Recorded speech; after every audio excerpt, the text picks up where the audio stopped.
You're right. Iniisip ko na since nabanggit mo kanina na early game hero itong Roger, we would have expected na kahit papano makasali na siya dun sa first turtle fight pero hindi pa yun nangyari. Maybe now is gonna be the time para sumali na si Bulletproof sa laban dahil nakapaligod na sila dun sa may pagong. At si Savero mamataan. Okay, Blaze, si Duwin ay nagamit niya. Blood Team. And this time ay naipit na kagad.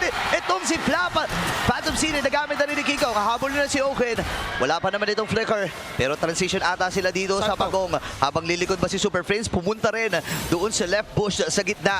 Habang tatalon si Kyle. Apat na miyembro lang ang natitira para din sa Falcons.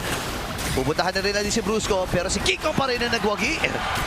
This still continues, looking for it again. Si Owen na naman, looking to dish out against the others. Pero si Kirk baka wala! Naku, natalo na nakasabay ng Violent Game. Dalawa pa nga yung nakasampa doon. At nakakuha na ng kill ang Falcons. Pero hindi pa tapos dito si King Kong. Gusto pa na sana niyang umisa. Kaya lang nasampahan din siya dito ni Owen. Final stack as well. May ipit ata siya. Kaya lang nakakabayo eh. Dalawa na yung nakasakay. Isipin mo yun, sa kabayo, dalawa yung nakasampa. Tol, pwede naman kasi yun eh. Banding sila eh. Tropa time. Si Barbiel, walang kinikilala yan. Kahit sino pwede. But at that moment, tila ba ang daming nangyayari. Sino ba yung lumamang sa mga ganong sitwasyon, pare?